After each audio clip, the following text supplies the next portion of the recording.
जब इस देश को आजाद कराने का नंबर आया तो खून मुसलमानों ने कुर्बान किया। फिर भी हमसे ये गिला है कि वफादार नहीं। हम वफादार नहीं तो तू भी तो दिलदार नहीं। आज भी दिल्ली में इंडिया गेट पे जाकर के देखो, 1 लाख स्वतंत्रता सेनानियों के नाम लिखे हैं जिन्होंने जंगे आजादी में जो है वो अपनी कुर्बानी दी है। उनमें 76,000 नाम मुसलमानों के लिखे हुए। बेशक, सुभान अल्लाह, सुभान अल्लाह। 76,000 नाम मुसलमानों के हैं। तुम देख लो तारीख उठा करके। आखिरी मुगल बादशाह बहादुर शाह जफर को दिल्ली के लाल किले से गिरफ्तार करके अंग्रेज जब लेके चले थे, एक अंग्रेज का ये कहना था कि फजर के वक्त हम लेके जा रहे थे, सुबह के वक्त तो चांदनी चौक में कोई दरख्त ऐसा नहीं था, कोई पेड़ ऐसा नहीं था जिसपे आज हमारी कौम के आलिम की गर्दन न लटकती हो। और एक दरिया था, उसके वहां पर तालाब में वो कड़ाओं के अंदर तेल खोल रहा था। उलमा को बोरियों के अंदर बंद कर करके उस खोलते हुए कड़ाव के अंदर डाल दिया गया। अल्लामा फजले हक खैराबादी जिन्होंने सबसे पहले अंग्रेजों के खिलाफ जिहाद का फतवा दिया था, वो एक मुसलमान था। मौलाना किफायतुल्लाह काफी, जिनको मुरादाबाद के चौराहे पे अंग्रेजों ने सूली पे चढ़ा दिया, वो एक मुसलमान थे जो आप सूली पे चढ़ने से पहले ये कह के गए थे कि कोई गुल बाकी रहेगा ना चमन रह जाएगा, बस रसूलुल्लाह का दीने हसन रह जाएगा। अतलसो कम ख्वाब की पोशाक पे नाजा ना हो, इस तने बेजान पर खाकी कफन रह जाएगा। हम सफीरों बाग में हैं, कोई दम के चहचहे, बुलबुलें उड़ जाएंगी, सूना चमन रह जाएगा। नाम शाहाने जहां मिट जाएंगे, लेकिन मगर नामे पाके मुस्तफा और पंजतन रह जाएगा। वो मौलाना किफायतुल्लाह काफी जो एक मुसलमान थे।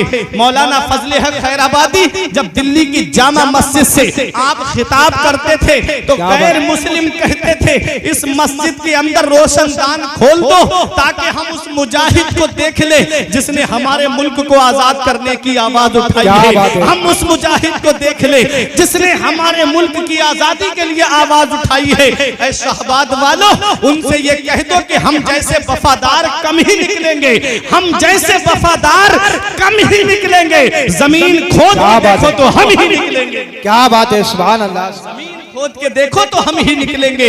आज जब गैर मुनकसिम हिंदुस्तान और पाकिस्तान, लाहौर की जामा मस्जिद के अंदर तकरीबन 80 से ज्यादा मुसलमान आलिमों की गर्दनें लटक रही थी। वो कुर्बानी दी है उलमाए किराम ने, मुसलमानों ने इस देश को आजाद कराने के लिए। फिर भी हमसे नागरिकता पूछी जाती है, फिर भी हमसे सबूत मांगे जा रहे हैं। ऐ मेरे प्यारे मुसलमानों, आओ मैं बड़े करीब से आपको मुसलमान की शान दिखा के बैठ जाऊंगा और एक हाफिज का मकाम बता करके गुजरना चाहता हूँ कि हाफिज होता कौन है, हाफिज की शान क्या है। बात ज़िम्न में आ गई है इसलिए बता रहा हूँ। हजरत हाफिज रहमत अली खां, जिन्होंने जंगे आजादी में जामे शहादत नोश किया है। हजरत जब जंग हो रही थी अंग्रेजों से, तब हाफिज रहमत अली खान जोहर की नमाज का वक्त हो गया। फरमाया इस फौज को 2 हिस्सों में तकसीम करो, आधी फौज जो है वो नमाज पढ़ेगी और आधी फौज जो है वो जंग में मसरूफ रहेगी। आधी फौज नमाज पढ़ने चली गई और आधी फौज जो है वो अंग्रेजों से जंग लड़ती रही। जब वो नमाज पढ़ के आई तो ये जंग में थी, उसे कहा कि तुम नमाज पढ़ने जाओ, अब ये फौज जो है वो जंग करेगी। ये नमाज की पाबंदी थी, जो मैदान जंग में भी जो है नमाज की पाबंदी करता हो उसे दुनिया वाले हाफिज रहमत अली खां के नाम से जानते हैं। अंग्रेजों ने निशाना तोप के गोले का हाफिज रहमत अली खां के सीने पे बांध करके मारा। सीने पे तोप का गोला लगा, जमीन के अंदर 2-3 फीट अंदर चला गया, सीने का कुछ नहीं हुआ। अंग्रेज हैरत से देखने लगा, कौन सी जैकेट पहन के आया है, कौन सी बुलेट प्रूफ जैकेट इसने पहनी है। सीने पे तोप का गोला लगा है और इसके सीने का कुछ नहीं हुआ। वो तोप का गोला जो बस्ती में गिर जाए तो बस्ती तबाह कर दे, जो कस्बे में गिर जाए तो कस्बे का नामो निशान मिटा दे, जो शहर में गिर जाए तो शहर को जो है नक्शे से मिटा दे। वो तोप का गोला हाफिज रहमत अली खां के सीने पे लगा, कुछ नहीं हुआ, जमीन के अंदर धंस गया। अल्लाह तबारक व तआला ने उसी में आपको शहादत का जाम अता फरमाया। हाफिज रहमत अली खां शहीद हो जाते हैं। अंग्रेजों ने जिस्म को अपने कब्जे में लेकर के आपका कुर्ता हटा के देखने लगे। किसी मुसलमान ने पूछा, चंद सांसें बाकी थी, क्या तलाश कर रहे हो? कहा ये देख रहे हैं कौन सी जैकेट पहने हैं, इनके सीने का कुछ क्यों नहीं हुआ? हमने तोप का गोला निशाना बांध के मारा तब भी इनके सीने का कुछ नहीं हुआ, कौन सी ऐसी जैकेट पहने हैं? तब मुसलमान ने कहा था अरे तुम्हें पता नहीं है, अरे ये दुनियावी आग है, ये दुनियावी आग तो क्या है, इनके सीने को जहन्नम की आग भी नहीं जला सकती। अंग्रेज बोले क्यों, हमारे तोप के गोले से इनका सीना क्यों नहीं फटा? तो मुसलमान ने कहा था अरे तुझे पता नहीं है, ये कुरान के हाफिज थे, कुरान जिस सीने में आ जाता है वो सीना आग से महफूज हो जाता है। ये हाफिज रहमत अली खां को दुनिया की आग तो क्या है, न जहन्नम की आग भी नहीं जला। क्या बात है, सुभान अल्लाह। धारे तकबीर, धारे रिसालत, धारे गौसियत, बस लगे आला हजरत हजरत अल्लामा फुरकान मंजरी साई किबला। बख्शिश की राह मोमिनो आसान बना लो, अपने लिए निजात का सामान बना लो। बेशक दुनिया की किताबों पे नजर बाद में रखना, बच्चों को पहले हाफिज कुरान बना लो। बेशक सुभान अल्लाह। कुरान हाफिज कुरान बना लो। कुरान जिस सीने में आ जाए वो सीना आग से महफूज हो जाए। बाअमल हाफिज कुरान की ये शान है, इतना याद रखना प्यारे मुसलमानों। आओ जरा देखो, आखिरी बात बता दूं कुरान की शान क्या है। ये हुफाज़े किराम ने अपने सीने में कुरान महफूज कर लिया है। अब मेरी तकरीर खत्म होने जा रही है, आप परेशान ना हो। आप परेशान तो नहीं हो रहे? कुरान ये जश्न दस्तारे हिफ्ज़े कुरान है ना, इसीलिए कुरान पे मैं बोल रहा हूँ कुरान की शान क्या है। वरना तकरीरें आपको हर मौजू पे इंटरनेट पे मिल जाएंगी, फुरकान निज़ाम मंजरी सर्च करेंगे, हर मौजू पे आपको तकरीर मिलेंगी बेफजले ही ताला। ये करम है औलियाए किराम का, मुफ्ती साहब की दुआएं हैं। आप देखें मैं कुरान की शान बता रहा हूँ, कुरान है क्या। आज हम कुरान को छोड़ करके सोच रहे हैं कि हम कामयाब हो जाएंगे, नहीं, अपने बच्चों को कुरान पढ़ा लो।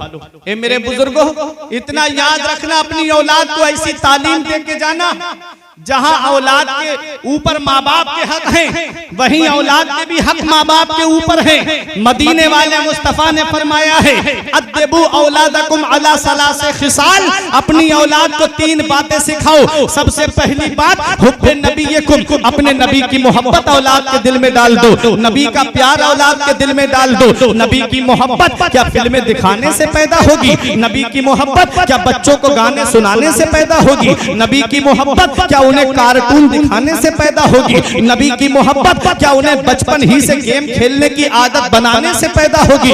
नहीं नहीं प्यारे मुसलमानों, नबी की मोहब्बत कुरान पढ़ने से पैदा होती है, नबी की मोहब्बत दुरूद शरीफ पढ़ने से पैदा होती है, नबी की मोहब्बत अच्छी आवाज में नाते पाक सुनने वाले से पैदा होती है। नबी की मोहब्बत अपनी औलाद के दिल में डाल दो, जिसके दिल में नबी की मोहब्बत होती है, जिसके दिल में नबी का प्यार होता है, उसे आग के शोलों पे भी लिटाया जाता है, तभी कोई उसके ईमान को हिला नहीं पाता है। जिसके दिल में नबी की मोहब्बत होती है, उसे गरम गरम लू के थपेड़ों पे लिटाया जाता है, तब भी वो अपने ईमान का सौदा नहीं करता है। जिसके दिल में नबी की मोहब्बत होती है, उसे जलती हुई आग के अंदर डाल दिया जाता है, तब भी वो अपने ईमान का सौदा नहीं करता है। हजरत अम्मार इब्ने यासिर को देखो, आग के अंदर डाल दिया गया, जलती हुई आग के अंदर। अर्ज करते हैं या रसूल अल्लाह उन्जुर हालना, या रसूल अल्लाह मेरा हाल देखिए, आपके गुलाम को आग में डाला जा रहा है। आका गुजर रहे थे, दुआ के लिए हाथ उठ गए, या नारो कोनी बर्दों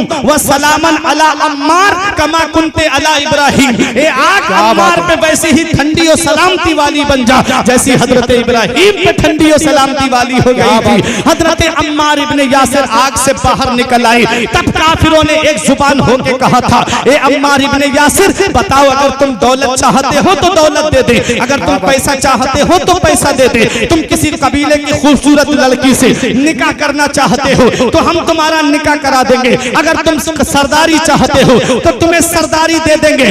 बताओ क्या तुम नबी का कलमा पढ़ना छोड़ सकते हो, नबी की मोहब्बत दिल से निकाल सकते हो? तब हजरत अम्मार इब्ने यासिर ने फरमाया, ए सारे काफिरों सुन लो, तुम सारी दुनिया की दौलत ला करके मेरे हाथ पे रख दो, तब भी मैं अपने नबी से मोहब्बत करना नहीं नहीं छोड़ सकता। बरेली के इमाम की नजर पड़ी, बरेली से पुकार के कहते हैं उनका मंगता पांव से ठुकरा दे वो दुनिया का ताज, उनका मंगता पांव से ठुकरा दे वो दुनिया का ताज, जिसकी खातिर मर गए मुनीम रगड़ कर एड़ियां, ताजे रूहुल कुद्स के मोती जिसे सजदा करे, रखती है कितना वकार अल्लाह अकबर एड़ियां। क्या बात है, सुभान अल्लाह, सुभान अल्लाह। तो नबी की मोहब्बत औलाद के दिल में डाल दो। दूसरी बात आका फरमाते हैं हुब्बे अहले बैती, मेरी और मेरे अहले बैत की मोहब्बत औलाद के दिल में डाल दो। अहले बैत की मोहब्बत जहन्नम से बचाती है, नबी की मोहब्बत जहन्नम से बचाती है। और इस हदीस को जिस मकसद के तहत मैंने पढ़ा वो तीसरी बात सुनो और उस पर अमल करना शहबाद वालों। मेरे आका फरमाते हैं व क़िराअतुल कुरान, और अपनी औलाद को कुरान की तालीम पढ़ना सिखाओ। बेशक अपनी औलाद को कुरान की तालीम दो। कहीं ऐसा ना हो, कहीं ऐसा ना हो कि बगैर तालीम कुरान की दिलाए दुनिया से चले गए, बेशक तो वो औलाद तुम्हारे लिए ईसाले सवाब नहीं कराएगी बल्कि बंटवारे के लिए लड़ाई और झगड़े करती नजर आएगी। बेशक सुभान अल्लाह, सुभान। इसलिए औलाद को इस हाल में दुनिया से छोड़ के जाओ कि जब जनाजा उठने वाला हो तो वो बंटवारे की लड़ाई न करे बल्कि सरहाने बैठ करके कुरान की तिलावत करती नजर आए, कुरान की तिलावत करती नजर आए। हमने दुनिया का जायजा लिया है, हमने दुनिया में देखा है कि वो जो नाश करते थे कि मेरा बेटा फला जगह जॉब कर रहा है, मेरा बेटा फला मनसब पे कायम है, मेरा बेटा इतने पैसे महीने में कमा के लाता है, हमने देखा जब वो दुनिया से चले गए तो वो रुमाल छोटा सा सर पे रख के दूर खड़े होके इमाम साहब कहते हैं जनाजे की नमाज पढ़ाने की इजाजत दो, तो वो दूर से कहता है पढ़ाओ मौलाना साहब नमाज जनाजा पढ़ाओ। अल्लाह अकबर। वो जो जनाजे में लेटा है ना वो चौराहे पे खड़े होके कहता था मेरा बेटा इतने पैसे कमाता है, मेरा बेटा फला मनसब पे फाइज है, मेरा बेटा फला जगह जॉब करता है, मेरा बेटा फैमिली के साथ फला जगह रहता है। उसका मुंह नहीं थकता था तारीफ करते करते। अब देखो वो जनाजे की चारपाई में लेटा है, कोई चीखे सुनने वाला नजर नहीं आ रहा है। नमाज जनाजा पढ़ने खड़ा हुआ तो नीचे रुमाल बिछा लिया। किसी आलिम ने पूछा ये रुमाल क्यों बिछाया? कहता है यहाँ तो सफ बिछी हुई नहीं है, सजदा करूंगा तो मेरी पेशानी पे गर्द लग जाएगी। तो किसी आलिम ने कहा अरे तुझे पता नहीं है नमाज जनाजा में सजदा नहीं होता है। वो जो सीना तान के कहता था मैंने फला यूनिवर्सिटी से ग्रेजुएशन कराया है, मैंने फला कॉलेज में अपने बेटे को पढ़ाया है, अब उसकी चीखें सुनने वाला कोई नहीं है। वो चीख चीख के कह रहा था अरे जालिम नमाज जनाजा में सजदा नहीं होता है, काश मैंने तेरी तालीम पे लाखों रुपये खर्च ना किए होते, करोड़ों रुपये खर्च ना किए होते, बल्कि मैंने तुझे मदरसे की टूटी हुई चटाई पे बैठाया होता और नबी का लाया हुआ कुरान पढ़ाया होता तो तू दूर खड़ा नहीं होता बल्कि जनाजे की नमाज पढ़ा करके मेरे लिए बख्शिश की दुआ करता नजर आता।